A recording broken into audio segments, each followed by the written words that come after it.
Welcome to How to Survive, the show that teaches you how to survive the stuff that can kill you. Like President Doctor. Or collapsing parking garage, anyone? Oh, no. Sadder. Or cults. Mm-hmm. And the stuff that just makes you wish you were dead. Like failing your death doula exam. I would probably fail that. Oh, no. Didn't study enough. Or ordering coffee in Paris. Or the unknown. Ooh, spooky.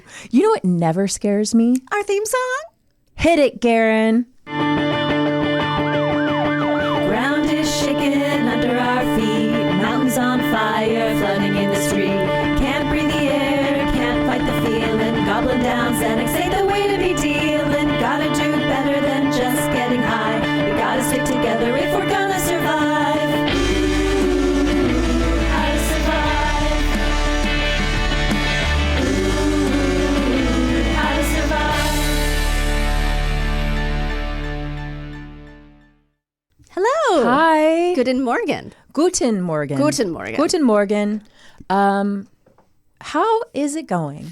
Well, it's going good. We all three came off of the Never Not Funny 20th anniversary show. Post-show glow. So fun. Mm-hmm. Oh my God. It was so fun. Garen, you looked really handsome. You did. You looked really handsome. Yeah. Thank you. And that video. Oh my God, that video. I don't think listeners of ours know that at one point, Garen was going to leave the state while he was on Never Not Funny before our show, and just sort of it all. So they filmed this video of him leaving that was very sad and funny, and then he just didn't leave. So because Never mind. because It just all fell apart. It all fell apart. It was too fast. Yeah. My friend was going to drive us there, and he was having congenital heart failure. Oh my shit. God. Which seems weird. Was your friend 89? No. What state were you going to go to? At home. Oh, back to home. Detroit. Yeah. When you're at Flappers and you walk from one end to the other, in this scenario, you walk through the kitchen, which Right. was closed at this point, but there were a lot of condiments out in packages, not in, I'm just imagining you opening the ketchup packets and squirting them into sugar. your mouth. Yeah. Oh my God, I think I would absolutely throw up. Anyway, so I grabbed a couple of mustard packets and I was going to give them to Jimmy and Matt just as a joke when I got up there. Yes, they're gifts. Then I realized I'm really tired and I can tell the audience is tired too. So I grabbed a bunch, I went back in and I grabbed a bunch more mustard packets. Okay. And when I came out, I threw them into the audience like they were candy. That's so funny. So I was trying to get people excited. It was so not my personality, but I was like, I gotta wake up. They gotta wake up. Oh, that's so funny. So, and it is my favorite condiment. I mean, Come on. I love mustard. Who doesn't love some mustard? So anyway, so I thought the segment was fun. I talked about the hairdresser I go to who, so I'll just tell you, Chris, because you weren't there, and I'm sure a lot of our audience didn't hear the story. But so on Saturday, I went to this hairdresser. I'd been to him once before. Yeah. He's a French guy. Yes. He's very, as I said on the show, he makes Bronson Pinchot's character in Beverly Hills Cop, look subtle. Like he's so over the top. Yeah. He's so over the top, gay and French. Yes. And eccentric. And okay, so there's a stripper pole in the middle of the. Oh my God. Yes. Because he actually does pole dancing. I love this guy. I don't do sexy. It's vulgar. I don't do sexy. I do, sensual. It's more like, artistic. So he has this heavy French accent. He taught himself English in January. Like he just got here and taught himself. It's crazy. He wears like a cutoff midriff. Always wears a midriff, like tight. Yeah. With like harem pants, but the harem pants are see through on the side. No. They're like mesh or How something. is this person real? He's unbelievable. Kiss boots, like really high kiss boots. Then I'm going there just to see him. he's great. Then full eye makeup, lashes. Yeah. Full eye makeup, like little diamonds on his, like underneath his eyes. as he told me later, I don't do the red. I only do my eyes. Like, it would be absolutely ridiculous to wear lipstick and base, and because he was talking about that'd be garish. It would be garish. That's what's so funny about him. He does pole dancing, but it's not sexy. Yeah, he wears makeup, but just eyes, just subtle. He's just everything is like bizarre with him. Yeah, and then really long fake, nails. Yeah, as you want in your hair. When actually, you're getting... it feels good because when he's washing your hair, he scratches it, and it kind of felt good. He's not trans. He's not non-binary. He's just a gay guy who wears full eye makeup and fake nails. So I always feel like when I'm in these situations, like I have to, up my game and be more interesting because I'm just not. I can't like reach this level of interesting. I'm not like a person who can easily talk to like a very flamboyant gay guy and feel like I'm contributing to the conversation. You know what I mean? That's like a Bridget Everett job. Do you know who she is? Yes. Like she shows up and she's like, I'm going to just flap out my tits. Right. Yes. I'm the opposite. I am too. I started shrinking. I shrink. As I said on the show, I get like, now I'm a 70-year-old man. So he's washing my hair and I'm like, I'm like leaning back in the chair and I'm like, so how's business? Like I could only ask like old man, what's the square footage in here? Like I don't know how to like match. I don't know how to match. Well, I don't think you can even attempt. I can't even attempt. But there's some women who just like are very good at like Dottie. Oh, she good at that. Don't you think she? Oh, absolutely. Well, she's herself wherever she goes, yes. and herself is very out there. Yes. So yes, I could see her doing perfectly well in this I'm always like situation. trying to assess the situation. Yes. It's one of our tiers, by the way. But I'm like that too, where I'm like, I can't possibly survive here. I couldn't. And he's so sweet. Yeah. He's very sweet. There was another woman there giving someone else a haircut, so that made me feel better that I wasn't. That you weren't alone with them? Yeah, because the last time I was alone. Yeah, and it's just the pressure. It's too much pressure. Oh God. So anyway, so he's telling me about I book a video clip, and I'm like, I have no idea what he's talking about, and he says it like 5 times, and then I realize he means he booked a video. Like he's going to dance his non-sexual, sensual pole dancing in a video. Oh yeah, there's a big market for that. Apparently. They found him and they hired him. He's going to do it. That's when he told me about that he doesn't normally wear full makeup. Oh, okay. He only, but he's going to wear makeup. I said, well, you have to for a video. I mean, it has to show up. Like you have to wear base. And then I know I embarrassed Garen by saying this, but I did the thing I did in the cab with the French guy when I was drunk and started speaking French. I didn't speak French, but I said he was talking about how French people are so gossipy, the French in America. Oh, okay. And that they're really assholes, according to him. Okay. And they're so snobby, and they always talk about they say, oh, my client, she's ugly and it's so rude, and I go, they just want a kiki. I like dropped the kiki. Do you know what kiki is? No. Oh, you don't know what kiki is? Is this from RuPaul's Drag Race or something? I'm sure they say it on there all the time, right? Yes. It's a super like gay / girly girl black expression of gossiping. Oh, okay. So I'm like, now I'm an asshole. Now I've gone the other way, and I'm like trying to relate to him and drop kiki. So did he like it? Did he like it? I don't know if he even heard it over the hairdryer, and me just mumbling it, trying to sound. His nails clacking together. Oh my God, the nails. He's so nice. Can I ask you where you found him? Groupon. I knew it. But here's the thing. He's very successful. Yeah. I mean, I think he is. Maybe I don't know. He told me that in France he's like famous as a hairdresser. I don't know if that's true. Who knows? But when I asked him if he was busy, he said he's very busy.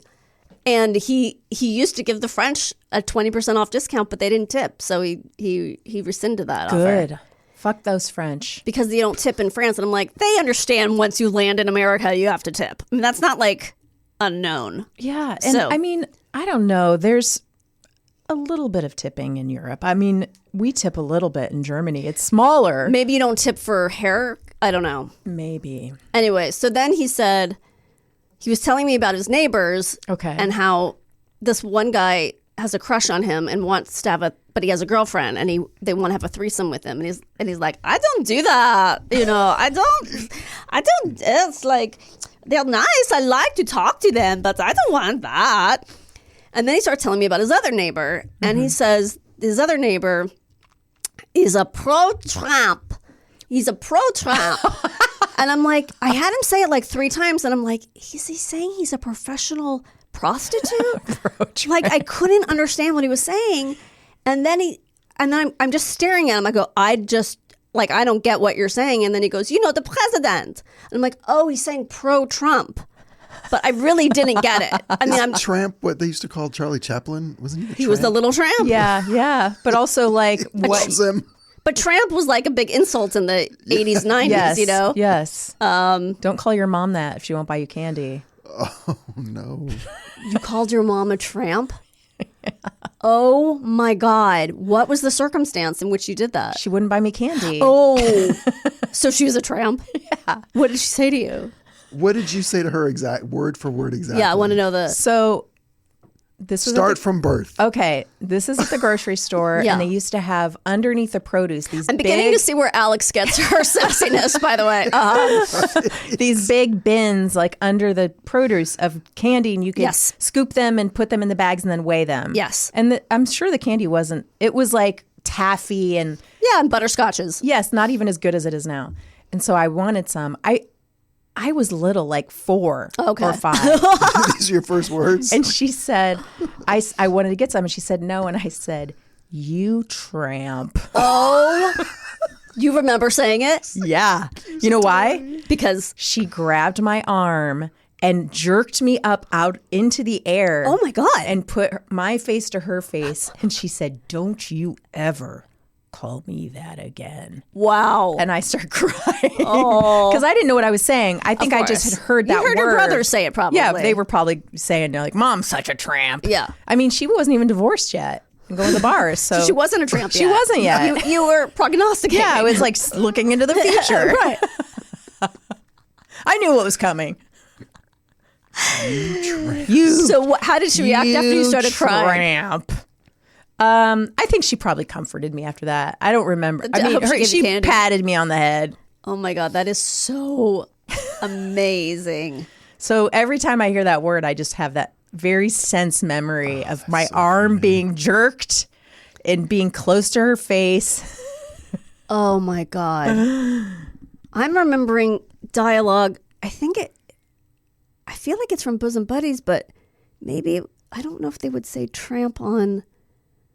I don't think they'd say tramp on Laverne and Shirley. But it was someone calling someone a tramp, and then her defense was, they're like, how dare you call that? She's like, I know she's a tramp because I'm a tramp. Anyway, I can't remember what it was. It sounds very Bosom Buddies. It may have been Bosom Buddies. And that's so funny because I was, for some reason on the way here, I was thinking about Tom Hanks. Oh, I was thinking about something funny. Sexual fantasy? No. But I was thinking about how funny it would be if when he died, I proclaimed that The Man with One Red Shoe was my favorite Tom Hanks movie. If I'm just like that person, I'm like, I'm really interesting. The Man with One Red Shoe. Save it for the next time you go to the salon. Oh my God. The language barrier. Well, you did a really good job on your hair. Thank you. It looks so pretty. Thank you.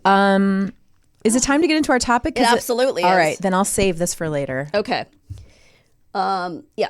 Okay. We are going to learn how to survive uncertainty. Oh my gosh. I mean, I hope so because I have it all the time, like right at this moment. Yeah. Okay. Oh, I forgot to put my glasses on, my other glasses on. So this is the first part I'm going to read you is from this guy named Mark Manson. And I'm just going to give you a little. Is he related to Charles? He is his son. No, Oh, boy. I don't think so. He is the 3-time #1 New York Times bestselling author of The Subtle Art of Not Giving a Fuck. Oh. So have you heard of that? Yeah, that's a very popular book. Oh, okay. Yeah. I feel like I need to read this. Okay. I feel like I need to put this under my pillow and hope I absorb it or something. That's one way to handle a book. Handle a book. Handle a book. It's out of control.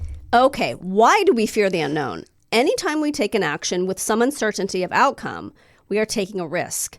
You skip lunch to get work done, understanding that you may feel like a box of cat turds by mid-afternoon. You call your ex to patch things up, fully knowing that you might be screaming bloody murder at each other by the third minute. You buy your friend a gift, totally understanding that they may hate it. What are you buying your friend that they think that there's a possibility they'd hate it? I don't think I worry that much about that. No, I think I'm really good at gift buying. I have bigger concerns. Yeah. Also, I think maybe, I don't know. Like that I'm not going to like the gift I get. That's my concern. Yeah, I'm like, please, somebody make sure you get me a good gift. Because there's always some uncertainty in life, there was always some risk in life. What keeps us sane when making these decisions in the face of the uncertainty is being able to properly weigh the potential costs and benefits of each risk. If the uncertainty feels manageable, then we can feel okay about our decisions. I've gone without lunch before, I can do it again, and so on.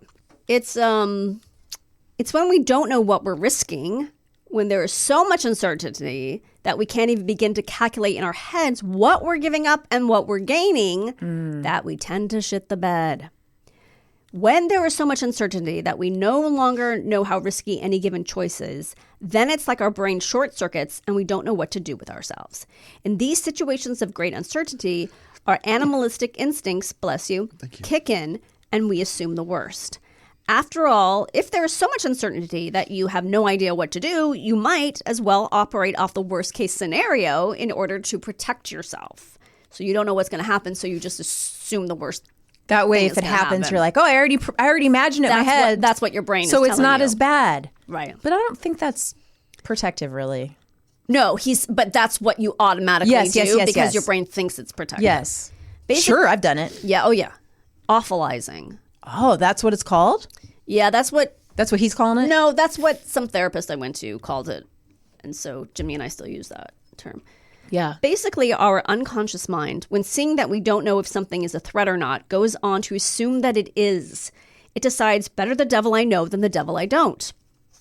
Learning to tolerate high amounts of uncertainty is an important skill that we must develop. If we don't learn how to deal with uncertainty, it can affect our mental health.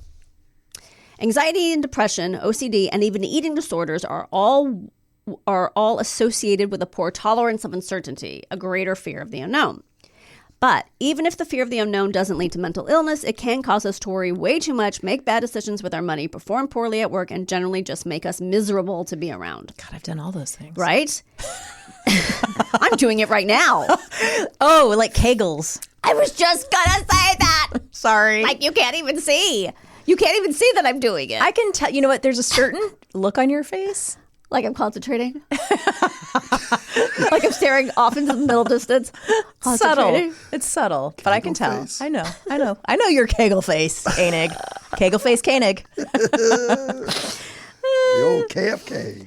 And when the fear of the unknown spreads through an entire culture, people tend to resort to dogmatism and authoritarianism. Oh, what? That doesn't sound familiar. No. By the way, congratulations, Hungary. Yes. Getting rid of that shitbag. Right. And electing the hottest guy on the planet. Oh, I haven't That seen dude is him. gorgeous. Oh, no, I What haven't are we Bring him up, seen talking Aaron. Bring him about? up. I need to see a hot guy. Come on. Did you see the guy who's running for a different position in Hungary celebrating by dancing? No, I did not see Oh my God. You have to see it. Oh, you know what? He's really good. Maybe we can go to Budapest now. Now you can go see. See, I can go to those spas. You wanted no? Didn't Benjamin want to see Coldplay in Budapest? Oh shit! Yeah, this guy should not be a president. He should be a Yeah, model. he's pretty handsome. Let me see. Oh yeah, he looks good. Yeah, he's handsome He times. looks good. But yeah, there's this guy celebrating dancing, and you think first he's just kind of dancing, then he like does some like actual pop and locking. Like Oh my it's God. kind of funny. I want to see that. Yeah. Saw going on Justin in Trudeau Hungary? at Coachella over the weekend. Oh, and was he? with his little girl Katy Perry? Oh, they're still together. They're still together. Oh, she's getting some hot water. Yeah, did you hear about that? The Ruby Rose stuff? Yeah. But there are more people coming out of the woodwork. No. now being like, yeah, oh yeah, when I was there, I was there with the Go-Go's drummer, and she ignored her and took me to the. I guess this girl did drag or something. And once Katy Perry found that out, she dragged her to her dressing room and tried to undress her and get her into her costumes and stuff. It's Katie, weird. it's just Yeah, I be don't know gay what- if you're gay. Huh. Listen, Interesting. Ruby Rose has a checkered history. Well, listen, she's said a lot of things about people, though, right? Does that? I She's think not the Katy one. Perry said she said a lot of things about people. That was her defense. Yes, but hasn't she? Isn't that actually true? I don't know. Let's Because look she into said, I've never done that. Like she responded Okay. immediately. Like Well, I don't do that. I've never done that. If we have time later, whatever. because I have some gossip, celeb gossip Okay. in our celebrity We'll gossip do it. corner. We'll do it post. Post. Post Malone. Have you heard about him? No, I don't know anything. Have you heard about his tattoos? He's got tattoos. Couple. Cultures who fear the unknown and crave more certainty tend to be more corrupt, less tolerant of dissenting ideas, and less trusting than cultures who are more comfortable with uncertainty. Basically, if an entire society collectively fears the unknown, they will defer to authority and not rock the boat. Many people would rather be subject to an all-powerful figure or institution than risk the unknown if that figure or entity promises to provide more certainty. I know I'm not saying it right. How should you say it? Say what? Certainty. You're saying it very correctly. But I feel because like you're I'm what's the word? Not aspirating. No, you're pronouncing it correctly because you're hitting the T. But I Right, think but I when don't think most you're people supposed say to. it, I think they just say certainty. And I think that's how you're supposed to say But it. like it's Certainty. I think if you're Certainty. I can't say it that way. You know why? Because you're too focused on it. But you know what? Yeah. I think it's right. Like if you were doing what's that podcast the woman does? That woman does. I don't know. That woman. Oh God, I'm so mad at myself right now. The Pronunciation podcast? where she says things really enunciates them. Oh, that annoying Hollywood It's- Once Upon a Time or It's the way it was. You're so close. She's married to the Knives Out director. God dang it. The way we were. It's like the way we were. And she'll say Yeah. like forgotten histories. She enunciates so correctly that it hurts almost. I didn't know she was married to that guy, Ryan Johnson. Ryan Johnson. Forgotten histories. Karina Longworth. Yes, thank you. What's the name of the podcast? Longworth. You must remember That's- this. You must remember this. Yeah. Sorry, but certainty. Certainty. Anyway,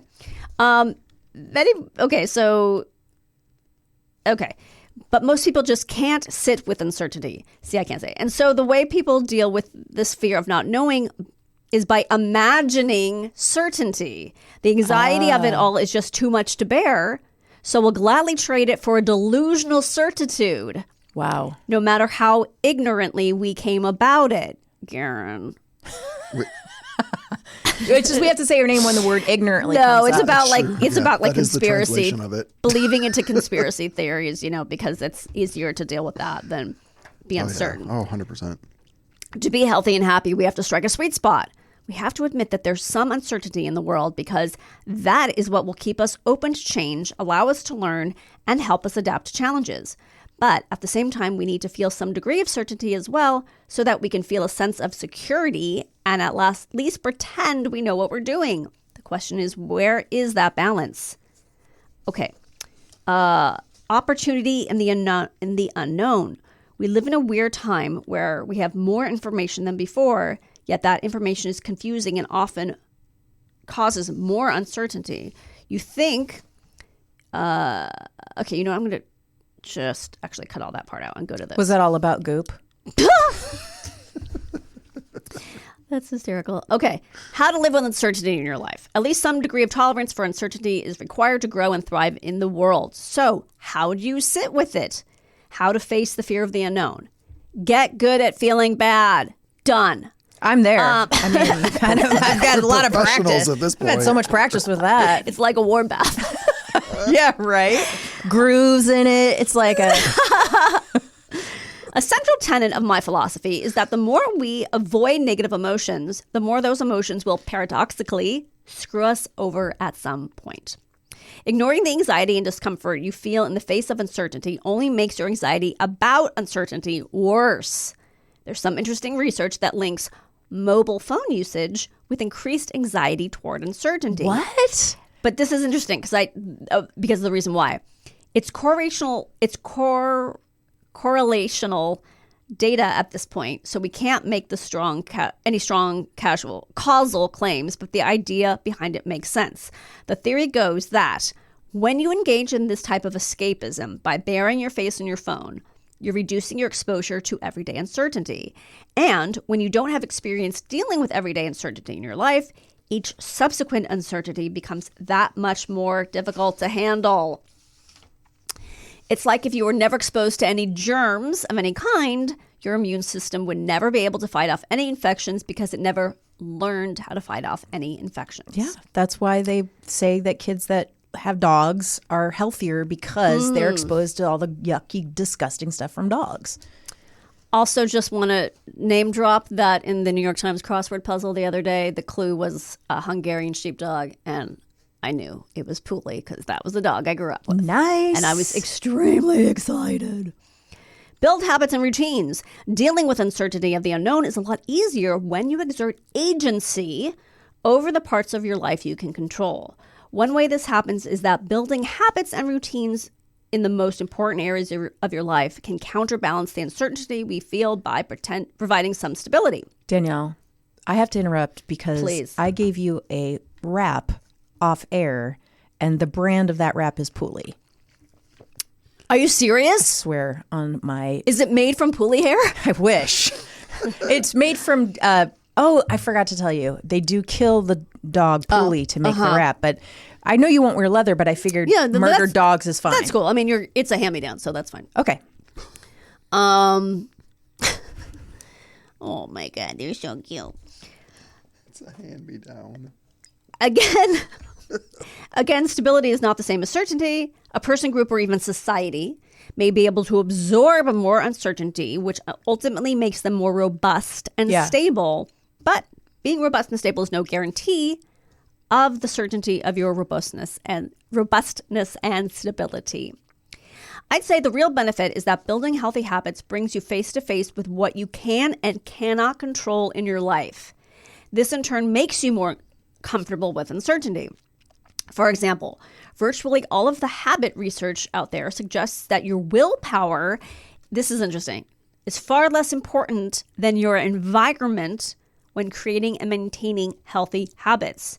So you can't really control you can't really control when you're going to crave cake and ice cream, but you can control what you buy at the grocery store. Don't have it in your house, and then you don't have to, because willpower, I think, is such a fantasy in a way. I guess. It's where people really are like, interesting. I can, people who are overweight is because they're weak, where it's like, well, no, that's not really what it's about. Willpower is, I think, kind of a gross way of describing. Yeah, because it makes it a moral failing. Yeah, it's like if somebody has flaws, then it makes it about them being morally bad. Right. It's like, as opposed to, this is just, you have your flaw and this is that person's flaw. Yeah. So I thought that was a good way to say it. I also think it was a good way to say it. But if you skip the junk food and instead keep a stash of healthy snacks in the fridge, you're far, far less likely to pig out on cake and ice cream in those inevitable moments of weakness. So it's changing your environment.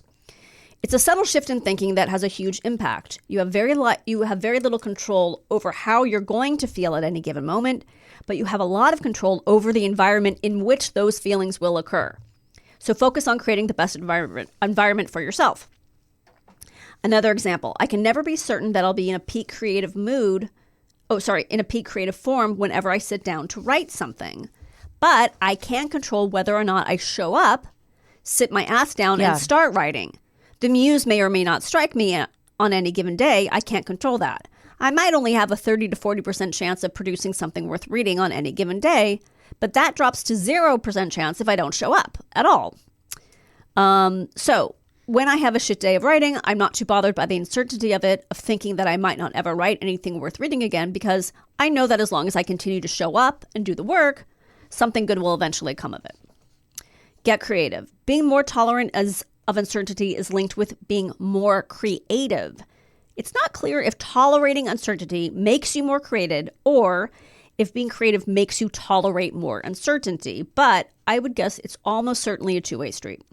When you're creating something new, even if it's only new to you, you have to face the uncertainty of not knowing how it will turn out. More creative people are probably more comfortable with uncertainty to begin with, but I'd argue it works in reverse too. Their exposure to more uncertainty also makes them more creative as well.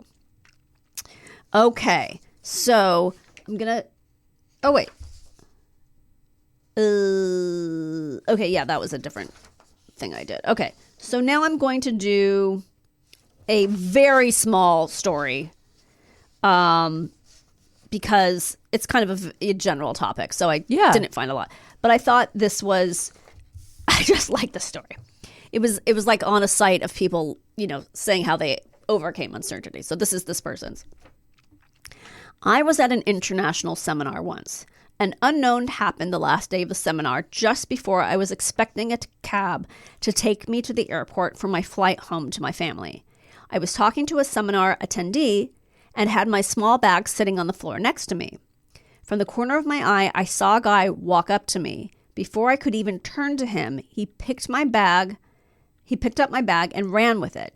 The bag had my ticket home, my passport. Now I wouldn't be getting on that flight. I would have to go to the embassy, get new documents made. It might take a few weeks, maybe even months. Once again, within seconds of him grabbing my bag, all these thoughts floating in my head, I found myself shaking with the fear of the unknown. Then I did something I had never done before. I ran with all my might, chased him across halls after halls of the conference, grabbed him by the back of the collar, pushed him on the ground, hit him with my fist as hard as I could, and grabbed my bag. As I stood up, I found a crowd of people cheering for me, conference security walking towards me. I made it home just as planned, no issues. Oh my God, I love that. I loved it so much because I think it's so funny, the idea of like dealing with bureaucracy is so awful that you're going to just go and fucking punch the guy in the face. Yeah, you're like, I'm going to have to fill out so many papers. I just have to go punch this guy in the head. I loved it. That's amazing. So great. Because also when something really shocking happens, I don't know if you guys are like this. I often just kind of freeze a little bit, even if it's just somebody saying something kind of like awful to me, which luckily doesn't happen that often. Right. Hopefully to most of us, where it's like something just unexpected, where somebody like. One time I was just walking down the street and this like guy goes, "Nice tits." Ugh. And I'm going to be honest, I was still breastfeeding. So they were really nice. They were really nice. And were you currently breastfeeding at that moment? Both of them. Both the babies? Just walking down Robertson. Like that seems like a weird compliment. These are my children. These are babies' heads. These aren't even my boobs. Did you not see their little feet? You weirdo. Footed boobs. He had a kink. But I couldn't even say anything because I was just so like shocked by it, So you kind of go into that like, where you want to have a comeback or you want to react, but you're just too shocked. Yeah. So I feel like if that would have been me, I probably just would have stood there like dumb. Right. Just going, oh my God, all that stuff of mine that's important was in there. And I also would have been probably too scared. Yeah. I'm assuming that was a man. I think it was a guy, yeah. But like, maybe if it was a woman, I would have felt more comfortable. But like, I probably wouldn't have, even if it was a woman, maybe if it was a woman, I would have felt more comfortable, like running after them. I know, it's so funny. But that's amazing. I'm picturing Tom Cruise hands, the blade hands he does when he runs. Yes. Just run. We should take a break. We'll be back with our guest. And we'll see all you tramps later. That was for my mom.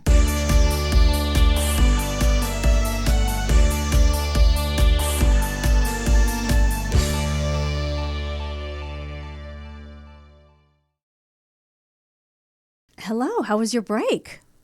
It was fine. It was great. It was one of the better breaks. Was it fine? Like fine? Who says that? Fine. Like someone looks fine. Oh. Like fine. It's fine. Who says it like that though? Is that probably people I'm not supposed to be doing their voice? Okay. Fair enough. Are we clear? We're clear as glass. You got it right, Karen. You understood. Yeah, I did. Yeah. I had to keep pointing it out. New Yorkers. Oh, right. Well, you know what? I only spent 2 weeks there. That's right. And then I fled. You ran with your tail between your legs. With my little Volkswagen Beetle tucked between my legs. What was the moment where you went, okay, enough, I am leaving? I think it was when I had to figure out how to get back to the apartment, and it was night, and I had to take like multiple subways. And then a taxi. And I was like, this is too much. Yeah. It's too stressful. New York is for younger people.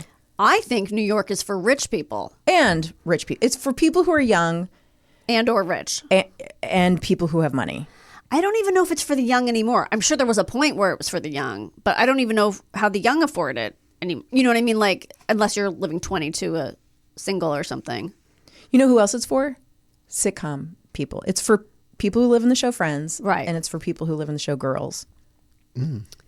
Right.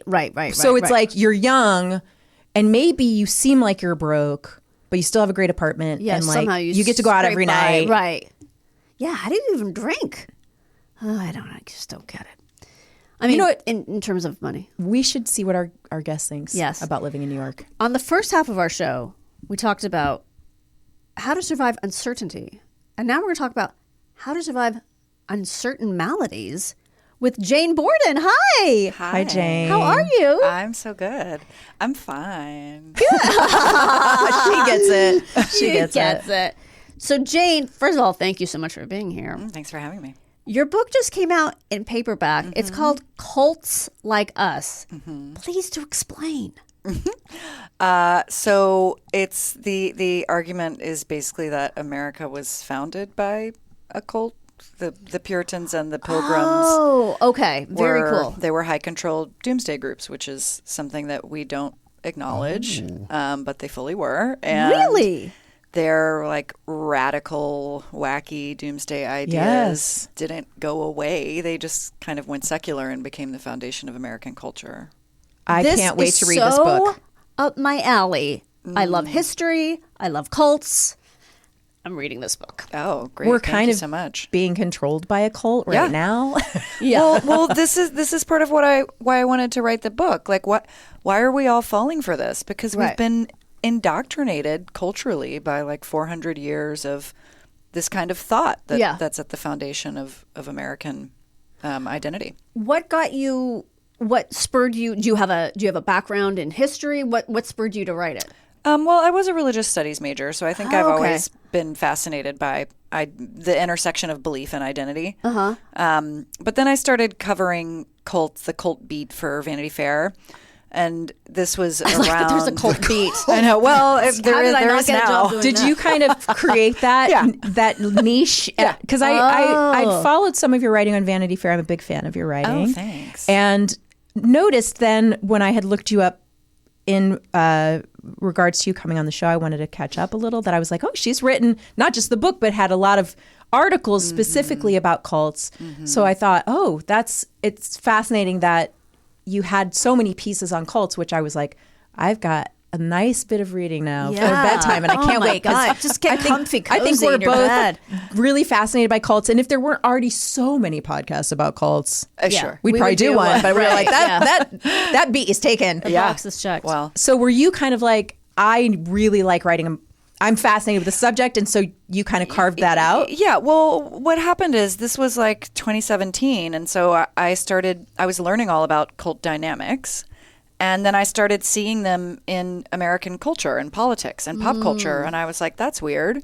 Yeah. So I started digging around, and so then all the articles I was pitching to my editor were like, hey, this cult is currently falling apart, or there's a documentary out about this cult from history or whatever. I want to look at it through the lens of how these ideas that we deem as so like wacky and out there are actually fundamental in these other ways. Right. Currently in American society, I want to draw these parallels. And so I started writing articles like that, and that's kind of how I developed the book. Oh, it's so cool. Oh my gosh, I can't wait to read it. I know, it's a very, very cool. How to Survive book club book. Yes. Yes, it definitely is. And so are you still writing? Is that what your focus? Yes and no. I mean, I am still doing some of that. Yeah. I had a piece not too long ago in Rolling Stone about a group in Arizona that's currently imploding. But I'm also, trying to develop a new book idea. Oh, cool. So we'll see. TBD. Exciting. Cool. I can't wait to see what you get up to next. Thanks. So neat. So you've had a series of sort of unknown, undiagnosed maladies. So walk us through how it started. And have very recently found the solution after 16 years. Wow. Right. So there is a happy ending. I love that. But yeah, it started in 2008. I got bilateral tendinitis, which just means both of my shoulders kind of exploded, and it was workers' comp issue. I was working in a magazine at the time, and it was bad ergonomics. It was like an old, warehouse that had been transformed or whatever into office space. And so I was off work for like a month.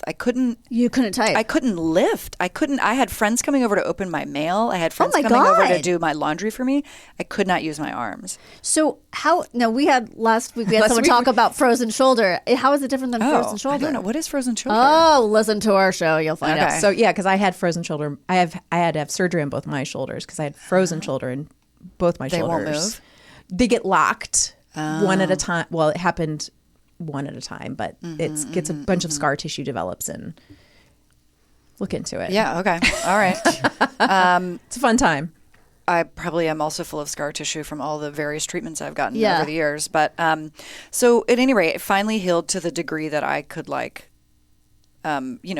exist, live a normal life. But for probably a year, I would grocery shop by I would wrap a bag around a messenger bag around my waist, and then I would shove things off the shelf, sweep things off the shelf so they fell into the bag, and then use my hips to throw the bag up out the checkout. It was insane. Oh my God, and never have used a keyboard. Have not typed more than a password on a traditional keyboard. I write all of my books and articles on my phone. Wow. Because you can use dictation and touchscreen is easier, on so you the talk muscles. I talk it and then I edit on touchscreen. Mm-hmm. So you wrote an entire multiple books. What? Yeah, because I also ghostwrite. Oh, okay. Which is an insane way to live, but then it was just it's just life. You did what you had to do. Well, I was so thankful that I could continue to have a writing career. Right, right.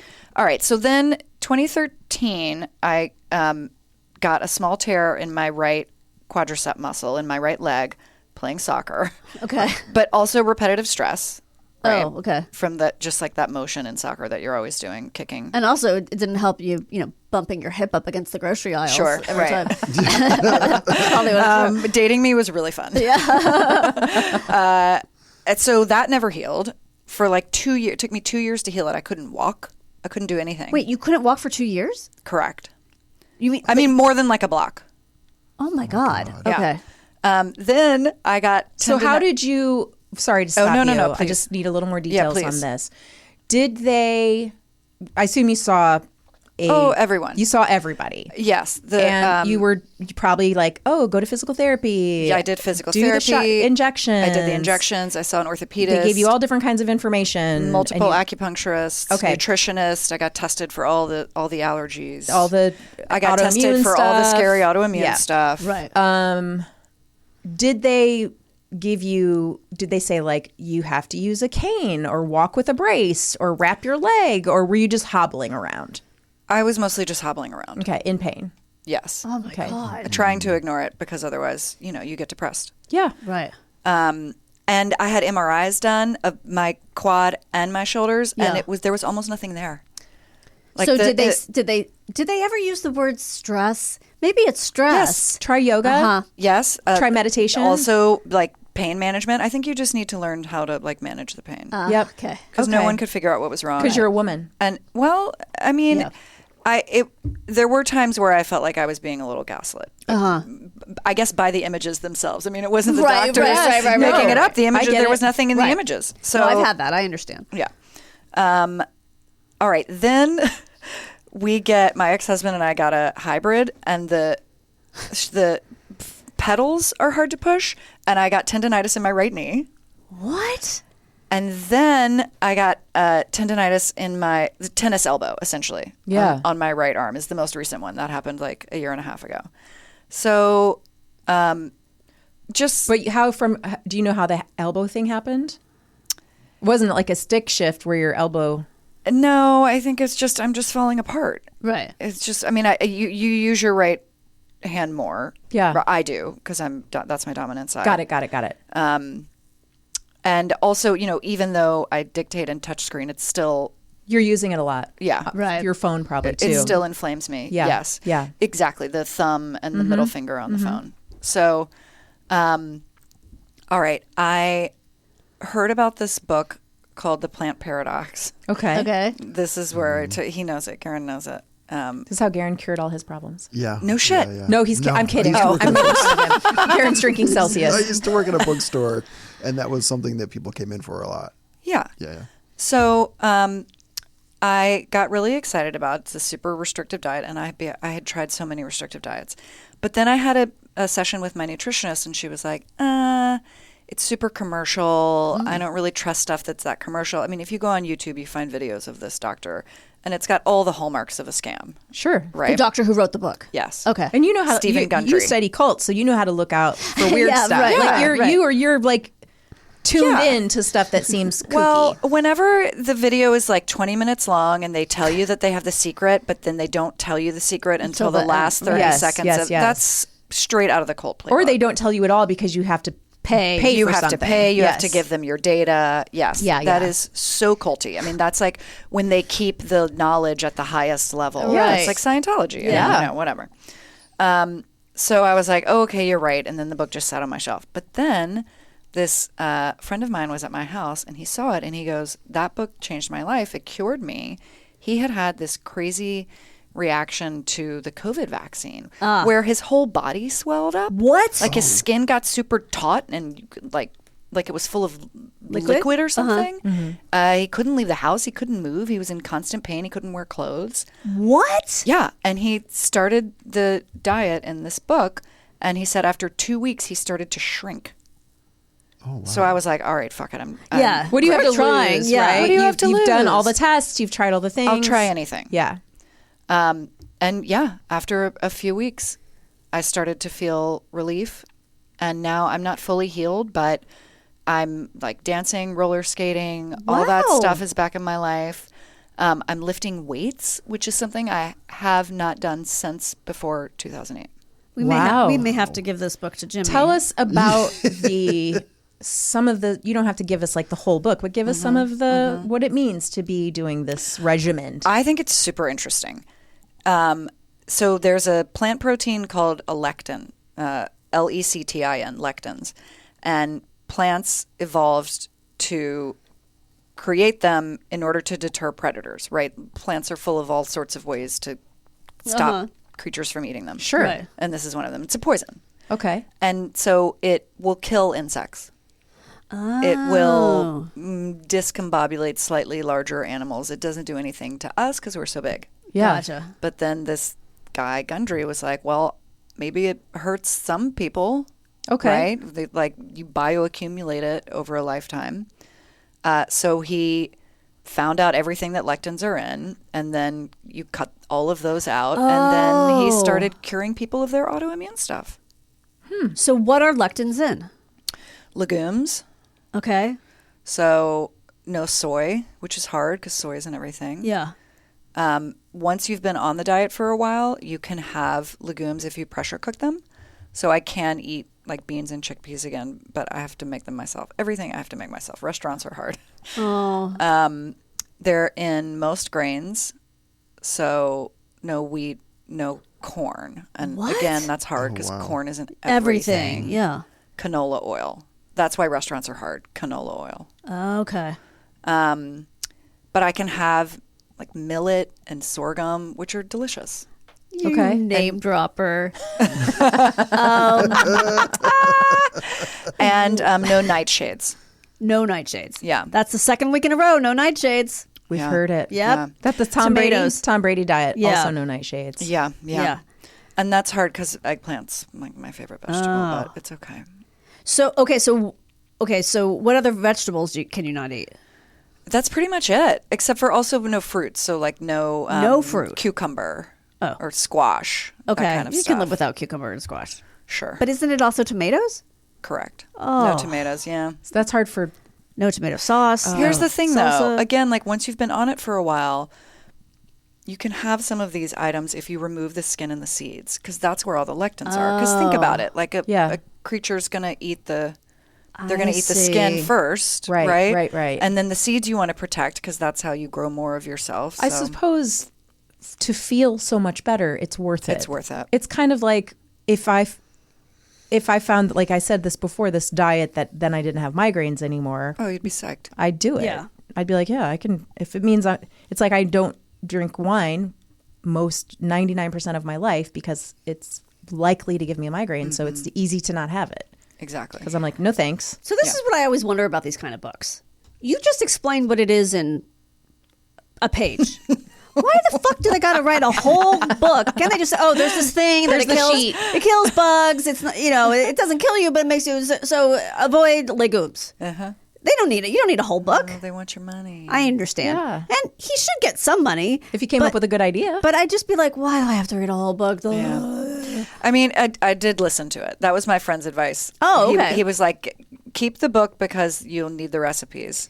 Right. But just listen to it on audiobook. And I have to say, it was really interesting. Oh, it was? Okay. So much interesting stuff about like the bran around, like he doesn't like whole grains. Yeah. Because like the benefit of whole grains is you're getting the fiber from the shell, from right. like the hard shell around the grain or the rice. Yeah, yeah. But those are also full of poisons. So if those poisons don't bother you, then it's worth it to have the whole grain to get the fiber. Right. But so there's lots of interesting stuff about that and about how things travel from your gut. Do you find, so will you go out and eat at a restaurant?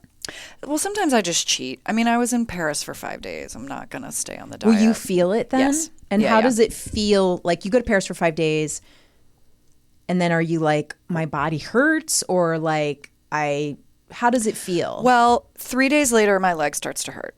Okay. That's the bigger tell because the tendinitis issue, the 4 different tendinitis issues, right. It's more of a slower heal. And so it's still kind of there. Oh, okay. And it's not, I don't like feel pain increase immediately after getting off the diet, but the leg thing is like, that's the thing from driving or from the soccer? The soccer. Okay. Yeah. So 3 days later, like clockwork, it'll start to hurt. Can you imagine being in Paris as an American and being like trying to be on that diet? Could you just? I don't need any canola oil. Do you have millet? Grains. Do you have sorghum? Can I replace this pasta? I mean, can you imagine me just trying to order a coffee in Paris? You can't. Can I do half calf? They'd probably shoot me in the face. No. Right? Yeah. You're gonna probably take their flag and plunge it into my forehead. They would. Yeah. And who could blame them? You're really? Gonna get Pitt episode. Yes. Same in Greece. I think you're gonna just have to drink whatever coffee they're nicer. I mean, I have thought about that in Greece. I have already thought about. You're just going to take the full caffeine. May just have to live on Coca-Cola Light. They have those great. What have you been to Greece? I can't believe you haven't been there. I'm dying to Seems go. so like you've been to Greece. Oh. But you get the coffees, and I can't remember what they're called, but they're like those super strong Turkish coffee things. No, they're like, damn it, Jessie would know. Our friend Jessie, I was in Greece with her, but like they're iced and then they have like a whipping on top. Oh yes, and they're so good. And you can't go to Greece and not have those every day, Danielle. Okay, you're just gonna have caffeine mismanagement. I'm just gonna have caffeine mismanagement. You're gonna have such insane jet lag, it's not gonna matter. It's just a frap. Yeah, it's a frap. Oh Jesus. Okay, well, so you're gonna drink those every day. Okay, at breakfast. You're still gonna be able to sleep at night. Don't worry. All right, there, we're done. I'm just thinking I don't eat.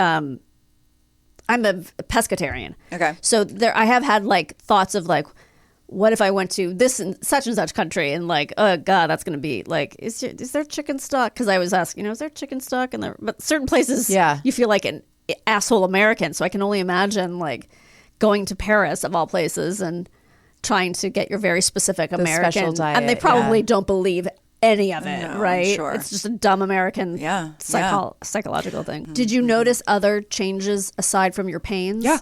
Okay, so what I sleep better. Oh, okay. My mood has improved. Oh. I don't crash in the middle of the day. It's like more stable sense of alertness. Yeah. What about caffeine? Do you have to give up caffeine? No.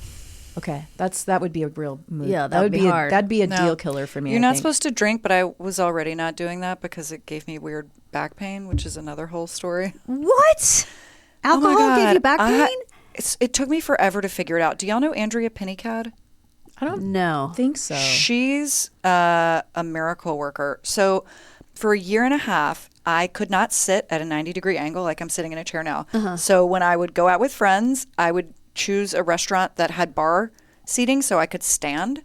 Oh my God. Or I would, if we were out, I would find a chair that had arms on the side so I could sit in it sideways with my legs hanging over because the 90-degree angle caused me so much pain. I had a whole setup where I would work on a sofa with it was insane. Finally, someone told me to go see Andrea Panicad. She's a manual osteopath. So you know what osteopathy is? I basically vaguely. Osteopathy, doctor. Yeah, osteopathy. Okay, I fear I'm getting that word wrong, but I think that's right. That is right. Yeah. So you can be a DO, a doctor of osteopathy, which is like med school and the whole thing. Well, in Quebec, where she's from, manual osteopathy is a whole big thing. So in super intense training regimen. And basically it's manual therapy. So I got on a table, right? And she's touching me with her hands. And she's just touched thousands of bodies. And she, like, her knowledge of anatomy is so intense that she can figure out what's going on with you. Things are out of line. Okay. So she's asking me all the usual questions like, were you in a car wreck ever? You know, trying to figure out what's going on with my back. And finally she's like, your liver feels, what did she say? I can't remember. She was like, it's not moving, stiff. Your liver's stiff. It's not moving. It feels like it's grasping onto everything around it. Oh my God. What? Yeah. So it's a needy liver.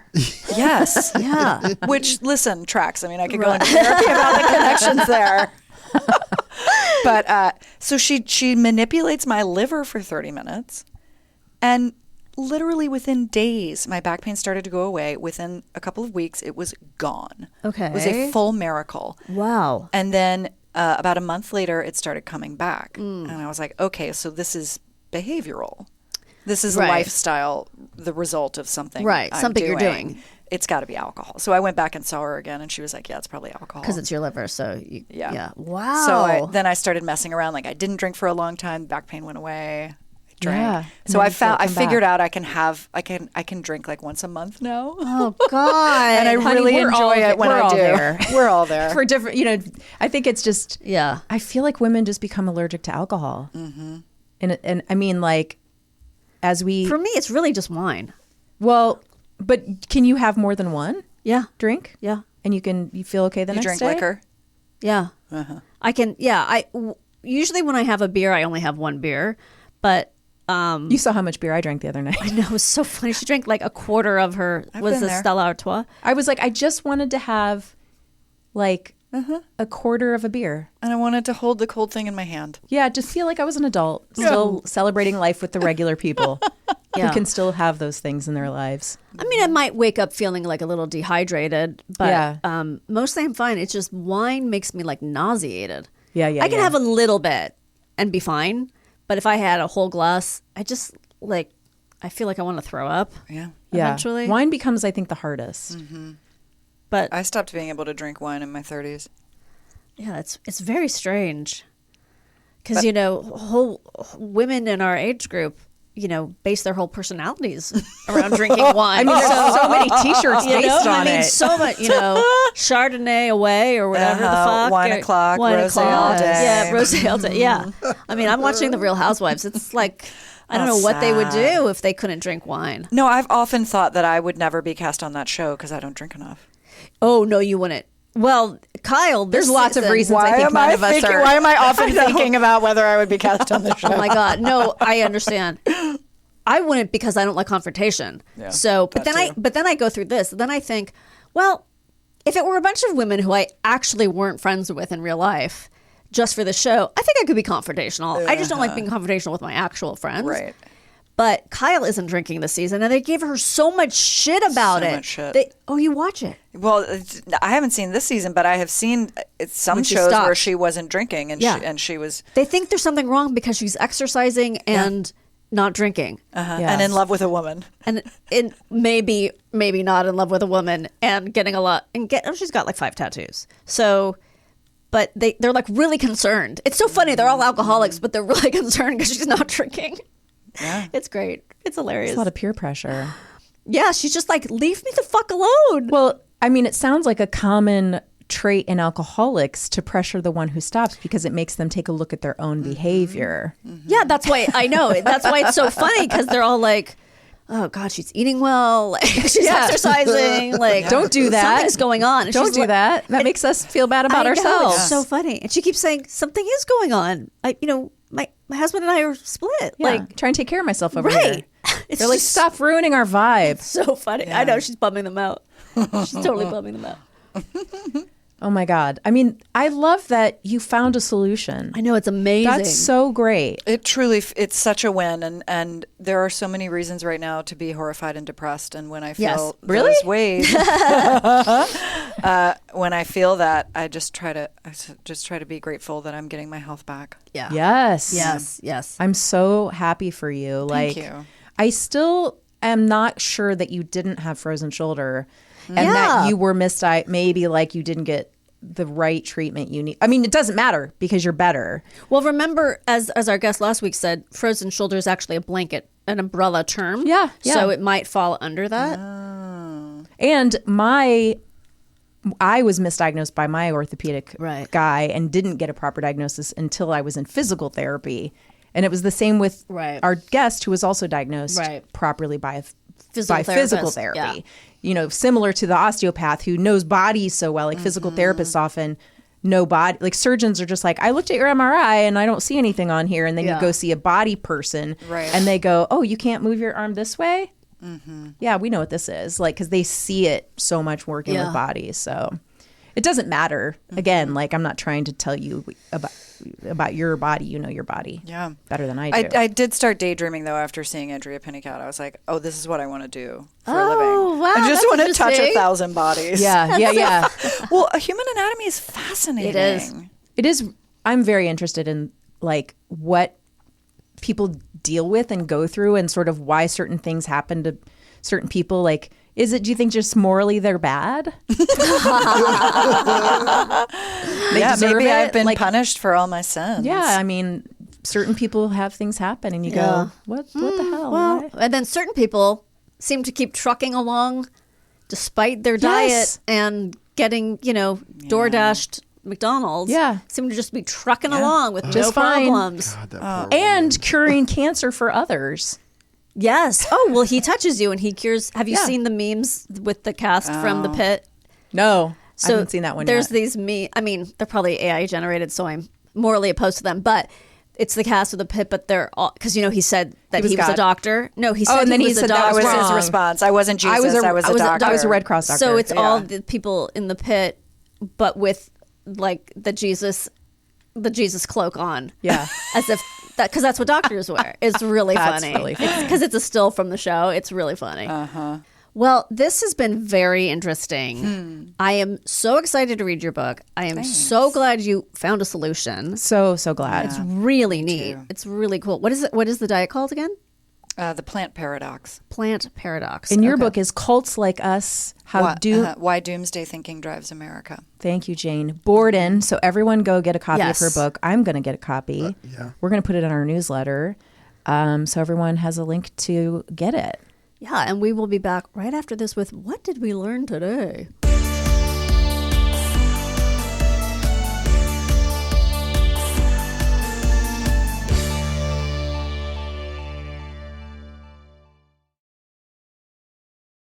Danielle?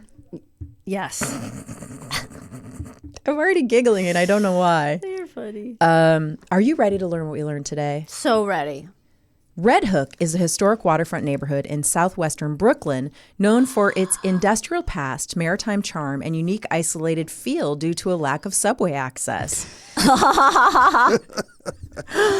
Once a bustling port, it's now a destination for its art scene, waterfront views, including the Statue of Liberty, converted warehouses, and popular spots like IKEA, Red Hook Lobster Pound, and local distilleries. Its name comes from the Dutch for Red Point, referring to the red clay and its peninsula shape. Let me just give you something to know. Yeah. This was not the case in 2006 when I was there. Right.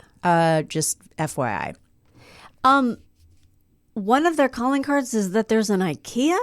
That's what they use to advertise their maritime probably charm. If you live in New York and you got to get some furniture, you're really happy that they put an IKEA so close. You don't have to go into New Jersey anymore. No, it just seems like a strange thing to use as your. How do you get your furniture from there if there's no subways? A one subway that comes every 3 hours? Oh wait, that wasn't a joke. That's actually no. true. That's literally what. Oh, what I thought you were making a joke because of Chris's. Oh, you got to take a taxi across the bridge. How funny! No subway access. Kinky, unique, isolated feel. Oh yeah, real unique. Kiki is a slang term originating in Black LGBTQ and ballroom culture, referring to an informal gathering for socializing, laughing, and gossiping. E.g., let's have a Kiki. Yeah. See, I used it correctly. The Subtle Art of Not Giving a Fuck, a counterintuitive approach to living a good life, is a 2016 nonfiction self-help book by American blogger and author Mark Manson, no relation to Charlie. The book covers Manson's belief that life's struggles give it meaning and argues that typical self-help books offer meaningless positivity, which is neither practical nor helpful. It was a New York Times and Globe and Mail bestseller. I might read that too. Yeah, I like the concept. I do too. I also have always wanted to read what's it called? 10,000 Weeks. Do you guys know about this book by Oliver Berkman? I don't know. I don't. know that one. It's supposed to be really, really good and life-changing in a different way, which is basically like stop trying to cram more to-do list stuff into your life because life is short and focus on the things that really matter. Okay. And maybe that's all you need to know. I was going to say, now I get it. Karina Longworth is a renowned film historian and creator of the popular podcast You Must Remember This. Launched in 2014, the show explores forgotten or secret stories from Hollywood's first century. Longworth has written and narrated over 200 episodes, often focusing on in-depth seasons, exploring topics like 1990s erotic films, the Manson murders. Did you guys listen to that one? That's the one I listened to. It's so good. It's really good.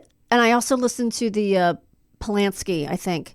I bet that one's good too. But I just couldn't take it. It's like the opposite of a book on tape. Like I need to just read the transcript because her voice just drives me insane. I'm not bothered by it, but I can see that the maybe I would get used to it if I listened to it more. But I just forget about it and the studio system. If you don't buy the junk food, you won't eat the junk food. Enjoy your seeds. Yeah.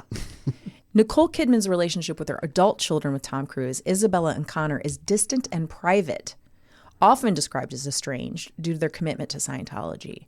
While she does not frequently see them, and they did not attend her wedding to Keith Urban, they just don't like his music, though. Yeah. They didn't want to look at that hair. Oh, my God. Kidman has maintained she loves them unconditionally, and they reportedly reconnected following her mother's death in 2024. But they're in the cult. I know. I don't think that's her fault. I know I've said this before because I know this has come up before. I just can't imagine having children out there that you don't have a relationship with. That you did at one time have a relationship with. I agree. I don't even know how you go about your life. Like that would just rip me asunder. And the reasons I'm sure it's very painful. Are so ridiculous. Like there's zero reason for them not to be talking except for that religion. That's the only. But that's a big deal. It's nonsensical to me. She's probably just. You mean it's nonsensical that she wouldn't have anything to do with them, or that they wouldn't have anything to do with her? Or, because but that's it. Because do you think the religion tells them that? Yeah. Oh, so Scientologists tell. Oh, she's a suppressive person. She's an SP. She's an SP. She's not. It's not under her control. Of course, that's they what are it is. not of allowed course. to see her. Yeah, Jesus, it's ridiculous. It's just so hurtful. It's just so hurtful. Yeah. God, it's awful. But wait, okay, but I see. Because what's her face? Suri isn't a Scientologist, but does she see her dad? I don't think so. He doesn't see her. What? Yeah, he I don't does think not they see her. Yeah. Because she's not a Scientologist? Rarely, she's an SP. Rarely, yeah. Wait, Suri is an SP? Yeah. Mm-hmm. How is she an SP? Because she's not a Scientologist. She's not a Scientologist. Are all people who aren't But he works with people who aren't Scientologists every day. Yeah, I think that's fine. Yeah. But you can't have them in your life, your personal life. Like, your family has to be in Scientology. It might have more to do with Katie than Suri. But because I think he sees her occasionally. Like there's like her birthday that he did something with her maybe, but I think it's very rare they see each other. It's very rare. This is such a weird thing to me. But that's how cults operate, right? Yeah. No, that's true. But he's so present, and she can't go a day probably without hearing about him or seeing a picture of him or something, because he's so omnipresent. It's just crazy. Yeah. I mean, I guess you just accept it, but I don't know how you live not seeing your children. I agree. I just don't understand it. I mean, I think it's this kind of cult-like thinking of they manipulate the way you think. Yeah. I mean, I know lots of dads in the 70s like just didn't see their kids, but and lots of dads now. And lots of dads now. Yeah, it's wild. You know what else is wild? Lectins. Yes. Are carbohydrate-binding proteins found in many plants, especially legumes. That's how I like to say it. Okay. Legumes and whole grains, which act as anti-nutrients by resisting digestion and binding to cell membranes in the gut. While they can cause digestive upset, nausea, and potential chronic inflammation, they're mostly rendered harmless by proper cooking, and some offer antioxidant benefits. Well, apparently they're not rendered harmless by proper cooking. Not for some people. Yeah. Some people just have to take some Beano.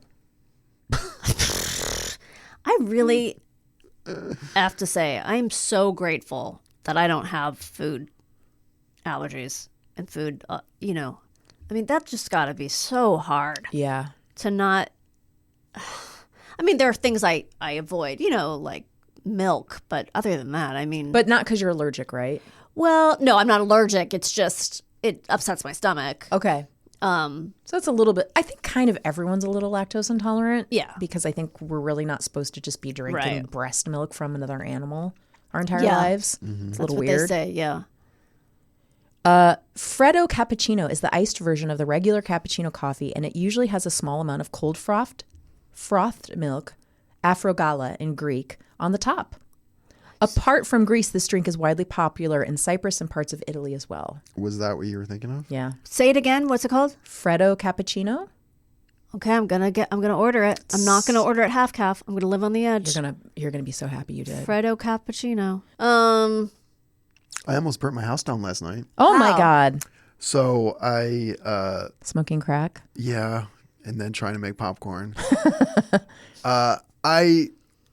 We have a new microwave, and all microwaves now have a popcorn button. You just hit popcorn. Yeah, sure. But does that do you trust that? That is why. Okay. Because last time I did it with this, it's like a kettle corn, like a, you just throw it in there, but it's kettle corn, and it tasted a little bit burnt. Yeah. Last time I did it, so I'm like, all right, I'm just going to see what it says to do, and then I'm going to take like 10 seconds off, and that should be fine.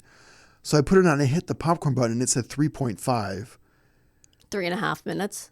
It said 3.5. Okay. Which I took to mean 3.5 minutes. And in my mind, I was like, why does it say 3.5? Oh, that seems weird. 3 minutes, 50 seconds. But no, that's the size of the popcorn packet. That it's 3.5 ounces, I assume. And then you hit OK, and then it will start for 2 minutes or whatever it is. Oh, on the popcorn, it's asking you what size the package is. Yeah. Yeah. So when I put it in there, I was like, all right, well, 3.5, that's 3 minutes, 30 seconds. I'm just going to put it in for 3:20. Okay. That was a mistake. When I went over there to pop that thing out, a cloud of smoke came out. The popcorn was almost gone. There was no popcorn.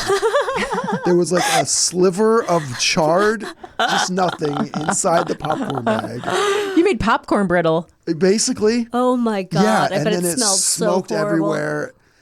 It didn't smell that bad, believe it or not. But it was like my eyes were getting all watery when I went in there to like try to whatever. And this morning I got up and I came in the living room and I was like, it smells like burnt popcorn in here because my roommate cooks for breakfast or whatever. He makes stuff in the microwave. And it like reactivated the burnt popcorn smell. I'm sure. So now I'm like, fuck, did I just ruin this brand new microwave with burning this popcorn thing in there? But that's never happened before. So I just you misinterpreted. could do it by the size of the bag. Yeah, that's wild. I've never seen it before either. It was from this new microwave we got. Okay. And my dumbass probably added a minute and a half too long. I don't think your microwave is ruined. I think hope just not. air it out. Yeah. If you have to get Angry Mama, the Angry Mama thing, right? Yeah. Just get an Angry Mama. I think you'll be okay. So annoying. Weird. Do you want me to come over and yell into your microwave? Yes, you come and yell. She's an Angry Mama. It was very. How to survive making popcorn. Yeah. That's Garen's episode. We're just glad you're okay. Me too. Yeah. Man. Did you have another? Was there another bag? Could you make another bag, or did you give up on it?